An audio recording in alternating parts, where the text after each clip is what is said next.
तो सारे दिल्ली का दिल हम दोनों को देखकर जलेगा। दुकान में रखा हुआ बर्नॉल भी काम नहीं आएगा। लकी ने कहा और अपने हाथ में बर्नॉल की क्रीम को दबा दिया। जैसे ही उसने क्रीम को दबाया, उसका क्रीम बाहर आ गई। अबे गधे, क्या कर रहा है? वो कोई स्पंज की गेंद है क्या जो उसे दबा रहा है? दुकान के मालिक ने उससे फटकारते हुए कहा और उसके सर पर एक चपत लगा दी। Sorry sir. लकी ने अपना सिर बचाते हुए कहा। वो करोल बाग में स्थित एक छोटी सी मेडिकल स्टोर पर काम करता था। उसकी दुकान का नाम था चमन मेडिकल स्टोर और उसके ओनर का नाम था चमन लाल। लकी पिछले 5 साल से इन्हीं की दुकान पर काम कर रहा था। यहाँ इस छोटी सी शॉप पर काम करना उसकी मजबूरी थी। लाइफ में कंगाली की वजह से उसे कॉलेज में पढ़ाई पूरी करने के लिए पार्ट टाइम जॉब करना था। उसने कई अच्छी जगह अच्छी तनख्वाह की नौकरी ढूंढी पर नहीं मिली और वो इस मेडिकल स्टोर पर ही अटक गया। गधे, अब इसके पैसे क्या तेरा बाप भरेगा? कटेगा। इसका पैसा भी तेरी तनख्वाह से कटेगा और एमआरपी से डबल रेट में कटेगा। चमन ने अपने दांतों को किचमिचाते हुए कहा। गुस्से की वजह से उसकी नाक फूल गई थी और लकी की सांसें। उसने घबराते हुए ओनर से पूछा, एमआरपी से डबल क्यों सर जी?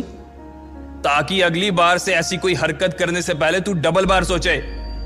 चमन ने कहा और उसके हाथ से ट्यूब छीन ली। उसका जी तो चाह रहा था कि वो लकी की खोपड़ी पर एक और बार अपना हाथ साफ कर ले, लेकिन उससे पहले ही दुकान का फोन बजने लगा। फोन की घंटी बजते ही लकी को वहां से निकलने का मौका मिल गया और वो भागते हुए फोन उठाने के लिए चला गया। हेलो जी, करोल बाग के बेस्ट मेडिकल चमन मेडिकल स्टोर से बोल रहा हूँ, बताइए क्या काम था? ये लकी की पेटेंट लाइन थी। चाहे कहीं से भी फोन आए, लेकिन उसे फोन पर बस यही बोलना था। जैसे ही इधर लकी ने अपनी बात कही, उधर से जवाब आया, मैं ब्लूमिंग नाइट होटल के कमरा नंबर 303 से बात कर रहा हूँ। एक छोटा सा ऑर्डर है, नोट करो और जल्दी से होटल पर डिलीवर करवा दो। वो एक लड़के की आवाज थी। उसकी आवाज में काफी भारीपन और एक अजीब सी जल्दबाजी थी। जैसे ही लकी ने वो आवाज सुनी, पता नहीं क्यों उसे वो आवाज जानी पहचानी सी लगी। जी सर, बताइए आपका क्या ऑर्डर है? हाँ तो लिखो, हार्ट प्ले के 2 पैकेट और 1 पैकेट टिश्यू। लकी, जो कि अपना पेन लेकर खड़ा था, हार्ट प्ले का नाम सुनते ही झिझक गया। असल में हार्ट प्ले नाम का एक कंडोम आता था और इसलिए उसका नाम सुनते ही लकी शर्मा गया था।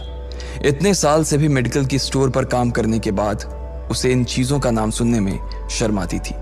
हेलो भाई, लिखा कि नहीं लिखा? उस आदमी ने फिर से लकी से पूछा। जी सर, लिख लिया सर, लिख लिया। लकी ने खिसिया कर हंसते हुए कहा। लिख लिया तो फिर लेकर निकल, उस लड़के ने कहा। उसकी आवाज सुनकर ना जाने ऐसा क्यों लग रहा था कि वो बहुत बड़ा आदमी था।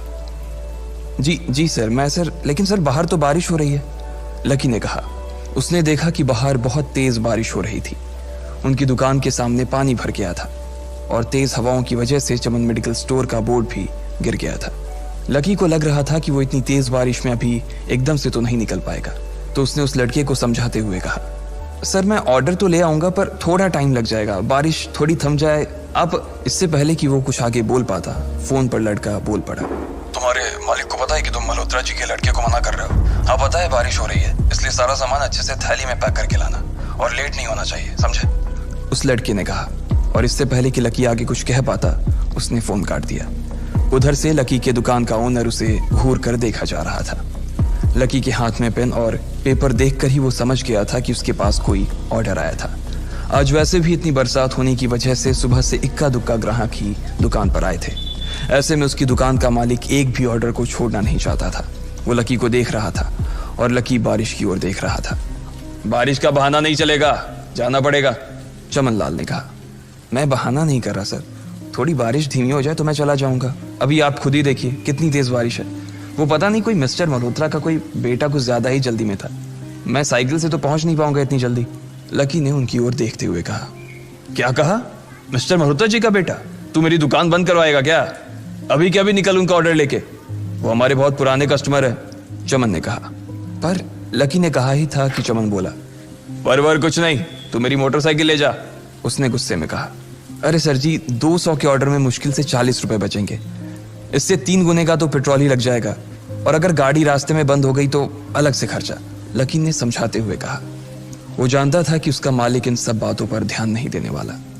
चमन लाल बोला, कोई बात नहीं, तू जा, चाहे जो हो जाए ग्राहक नाराज नहीं होना चाहिए, और वैसे भी वो मल्होत्रा जी का बेटा है। चमन लाल ने मोटरसाइकिल की चाबी लकी की ओर उछालते हुए कहा।